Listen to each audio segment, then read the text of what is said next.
So I'm out here in the Midwest in the forest, and I'm in a particularly pretty spot, and for whatever weird reason, right next to the trail is the only spot where you can find American ginseng. This is the only patch in this entire forest I've ever found it, and the only spot I've ever found it wild. So here is your plant. These grow incredibly slowly. This is likely 3 or 4 years old. They all have palmate leaves. The leaves are kind of radially distributed on the petiole, which is the little stalk here. These are your berries. Later in the fall, they will turn red. And I do believe these really only get to be like a foot tall in the wild. They produce seeds from the little berries there, and the seeds themselves take 2 years of cold, or 2 years of winters, 2 winters to germinate. So they do not grow very quickly in the wild.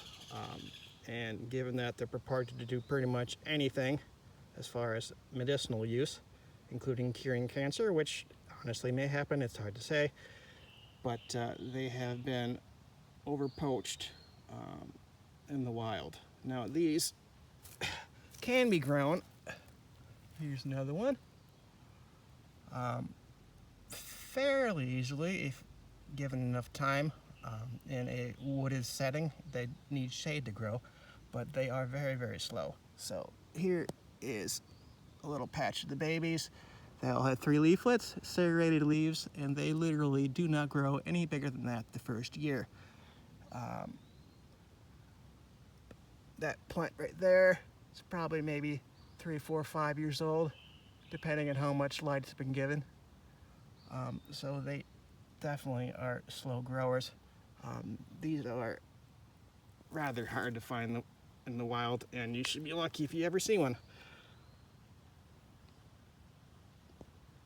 Here are some of your ginseng that I was showing you before, and over here are trilliums. Now they do kind of look alike, but the leaves don't have any serrations.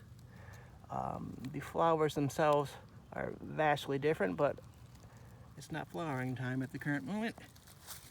And we have over here another plant that looks somewhat like the leaves of the ginseng, but this is actually just Virginia creeper. It's a vine.